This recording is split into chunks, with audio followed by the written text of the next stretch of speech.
తాత గంధర్వ మహలేటు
డబ్బులు ఇవ్వడం చేతులు రావు. ఇగోండి అమ్మాయి అంటిపల్లి సుబ్బారావు గారు. ఎరా తాతరావా నీ సంగతి ఏంటి? వచ్చే నెల కల్పించేస్తానమ్మా. ఏంటో నువ్వు చెప్పేది? రాయుడు గారు అంత పెద్ద మహల్ వదిలేసి ఈ ఇంట్లో ఎందుకుంటున్నారా? అది డబ్బుల కోసమే కదా. తీసే మిషన్ కిషన్ తీసి మొత్తం ఖాళీ చేసాను. నువ్వు ఉండహే, మీరు నాన్నగారిని పిలవండమ్మా, నేను చెప్పుకుంటాను. ఏ నెల కానీ అద్దె డబ్బులు సరిగ్గా కట్టకపోతే పెద్ద మగోడు వచ్చాడు, మిషన్ తీసుకెళ్ళి గోదావరిలో పెడతాడంట. ఏంటి ఏమైంది? అయ్యా అద్దె మొత్తం వచ్చే నెల ఇచ్చేతానయ్యా. ప్రతి నెల ఇదే బాగుతుంది గారు. నేనే కండిషన్ పెట్టలేదు కదా, మీ తాహతకు తగ్గట్టుగానే ఇమ్మన్నాను. నోరు తెరిచి అడిగారు, ఉంచండి అయ్యా, తీసుకోండి అయ్యా. మరి పిల్ల స్కూల్ ఫీజు? ఇది పెద్ద కలెక్టర్ అయిపోద్ది, నువ్వు బాగా కారులో తిరుగుదు గాని. తప్పయ్యా, పిల్లలకు ఆస్తులు ఇవ్వకపోయినా పర్వాలేదు, చదువు ముఖ్యం. ముందెళ్ళి స్కూల్ ఫీజు కట్టు. సాక్షాత్తు నాన్నగారు నరసింహనాయుడు గారి దానగుణం అలాగే దిగిపోయిందయ్యా. మంచిది, ఉంటానయ్యా. ఈ నెల అంటే ఎలా గడిపేసావు, మరి వచ్చి నెల ఏం చేస్తావు? నీకు యూనిఫారం కుట్టించి నేను కొత్తగా స్కూల్లో చేర్పించానని చెప్తాను. చాలే సంబడం. ఏమ్మా అయిందా? అయిపోయింది అన్న, ఇంకా 10 మంది ఇవ్వాలి. 10 మందా? ఎప్పుడు 5గురే కదా ఇవ్వండి. ఆ 5గురిని చూసి ఇంకొక 5గురు తయారయ్యారండి. వీళ్ళని ఎలా వదిలేమనుకోండి మనమే తిరగాలి, అద్దె డబ్బులు ఎదురు కట్టవలసి వస్తుంది. వీళ్ళని ఎలా కాదండి. రే లవుడు, రే రే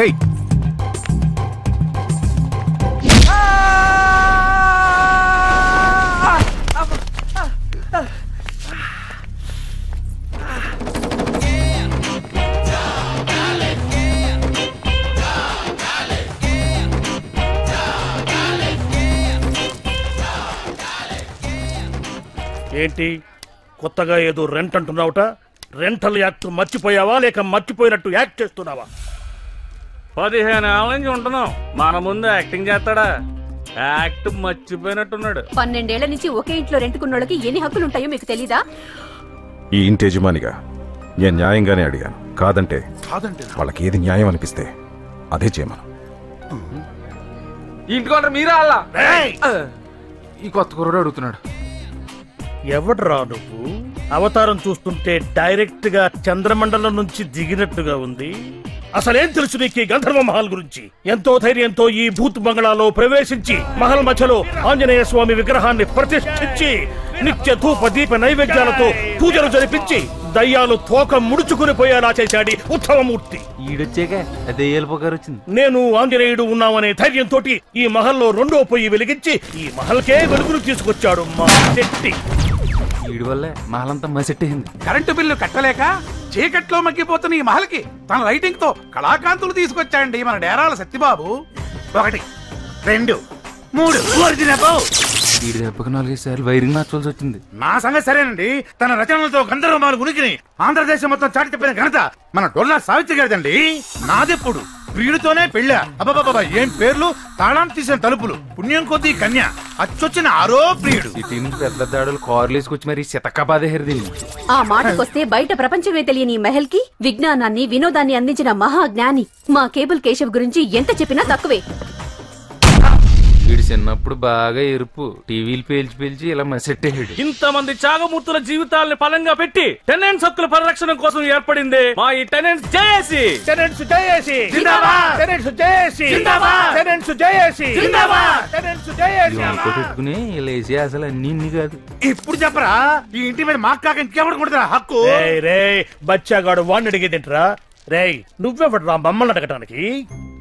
రేయ్ నిన్నేరా అడిగేది? దయచేసి నా ఫ్లాష్ బ్యాక్ అడగండి. నీ ఫ్లాష్ బ్యాక్ మాకెందుకురా? ఎవరు నువ్వని అడుగుతున్నాను. నేనెవరో చెప్పాలంటే నా ఫ్లాష్ బ్యాక్ చెప్పాలి కదండి. అయితే నీ ఫ్లాష్ బ్యాకే చెప్పు. బా దయచేసి నా ఫ్లాష్ బ్యాక్ అడగండి. రేయ్, రేయ్, రేయ్. చూసారా నేను నా ఫ్లాష్ బ్యాక్ చెప్పకముందే మీకు ఎంత టెన్షన్ వచ్చేస్తుందో అందుకే చెప్పినాను. రేయ్ నువ్వు మళ్ళీ అదే చెప్తున్నావు. మీరు మళ్ళీ అదే అడుగుతున్నారు. It's all right. సరే కరెక్ట్ గా చెప్పు, నీకేం కావాలి? అదికి ఓ రూమ్ కావాలి సార్. రేయ్ నేను ఇక్కడ అడుగుతుంటే నువ్వు అక్కడ సమాధానం చెప్తున్నావేంట్రా? అర్థ మ్యాటర్ ఇంటి ఓనర్నే కదా అడగాలి. రేయ్ జేఏసీ పర్మిషన్ లేకుండా ఒక్కడు కూడా ఈ ఇంట్లో అడుగు పెట్టలేడు. ఈ అడ్వాన్స్ ఉంచండి. పైన బ్యాచులర్స్ రూమ్ ఉంది, అక్కడ ఉండం. ఫర్ అవర్ కైండ్ ఇన్ఫర్మేషన్, వాడెవడో ఇప్పటికీ చెప్పనే లేదు. వాడి ఎంట్రీనే ఇంత ఇరిటేటింగ్ గా ఉంటే వాడి ఇంట్లో ఉంటే మన కమిటీ ఉనికికే ప్రమాదం. రేయ్ వాడు మన దెబ్బకు ప్రాణాలు అరచేతుల్లో పెట్టుకొని పారిపోవాలి. చెప్పరా, ఎవరు నువ్వు? అసలు ఎక్కడ ఎందుకు వచ్చావు? అదేంటండి పద్మవ్యూహంలో అభిమన్యుని రౌండ్ వేసినట్టు నన్ను కొడతారా? అభిమన్యుని కొట్టలేదురా, చంపేశారు. మర్రే శవం కూడా కనిపించదు రోయ్. అయ్యో మర్డరు శవాలు అంటున్నారు, నాకు భయం వేస్తుంది సార్. రాయుడితో రూల్స్ మాట్లాడినప్పుడు ఏమైందిరా ఈ భయం? అంటే మీ విశ్వరూపం ఇప్పుడే కదండి చూస్తున్నాను. ఇది ట్రైల్ రేరా, అసలు బొమ్మ ముందుంది. అబ్బో నా ఓపిక పోయిందిరో. ఇప్పుడు ఇటు చెప్పకపోతే నా చేతిలో చచ్చాడే. అయ్యో కోప్పడకండి, దయచేసి నా ఫ్లాష్ బ్యాక్ ఎవరికి చెప్పొద్దని రిక్వెస్ట్. ముందు చెప్పిచావు, తర్వాత చెప్పాలో చావాలో ఆలోచిద్దాం. ఈ ప్రపంచంలో పంచభూతాలు 5. ఇది చాలా కొత్త విషయం. పంచపాండవులు 5. అబ్బో చెప్పరా, వీడు చెప్పరా. నా లక్కీ నంబర్ కూడా 5. లక్కీగా మీరు 5. అసలు మ్యాటర్ రారా? చాలా తొందరపడుతున్నట్టున్నావు. నీ నంబర్ 1. వన్నా ఎవడే నెంబర్ 1? ఎవడు నెంబర్ 1? అయినా నాకు నెంబర్ 1 ఇస్తే నీకేం చెప్పి? ఇవ్వడానికి వాడేవాడు, తీసుకోవడానికి నువ్వెవడయ్యా? మూర్తి గారు మీరే నెంబర్ 1, ఈ నెంబర్ 2, ఈ నెంబర్ 3, ఈవెన్ నెంబర్ 4, నేను నెంబర్ 5. నువ్వు చెప్పవా? Lucky fellow. Thank you. ఎవరి నంబర్లు వారు బాగా గుర్తుపెట్టుకోండి. ఇప్పుడు మనం ఫ్లాష్ బ్యాక్ లోకి వెళ్తున్నాం.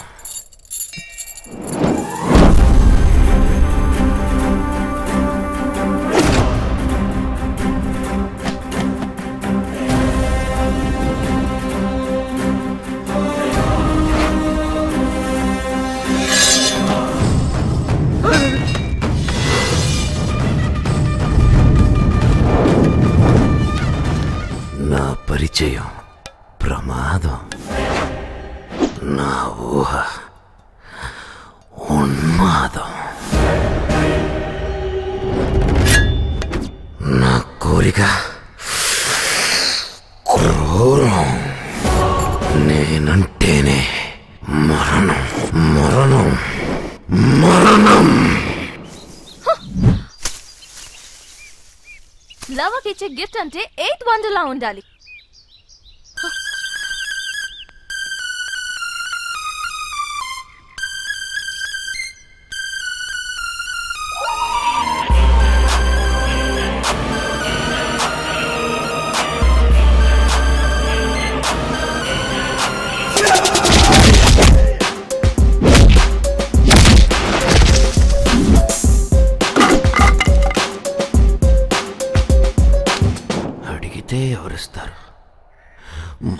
నరుక్కని తీసుకోవాలి. ఏమడిగావు? నా స్వప్న సుందరి కోసం చచ్చినోడి పుచ్చ. అంటే జైలు నుంచి పారిపోయావా? లేదు. అంటే నువ్వు మారిపోలేదా? మారిపోయా, క్రూరంగా, కర్కోటకుడిగా.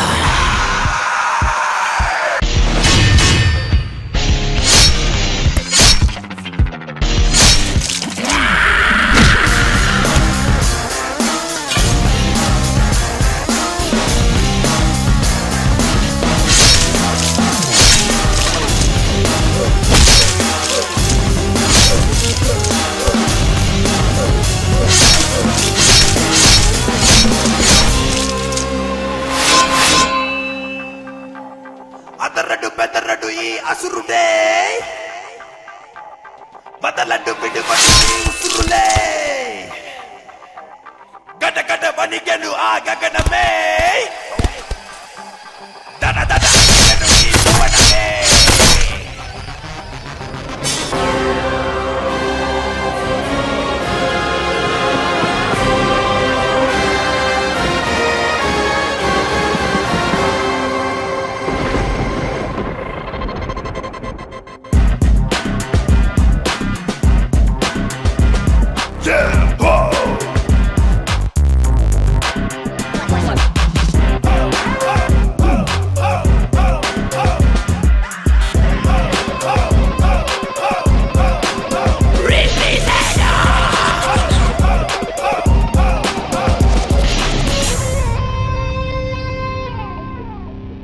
నేను జడేస్తానంటే వద్దంటుందా? అంటే కొంప తీసి జడగాని కట్ చేసావా?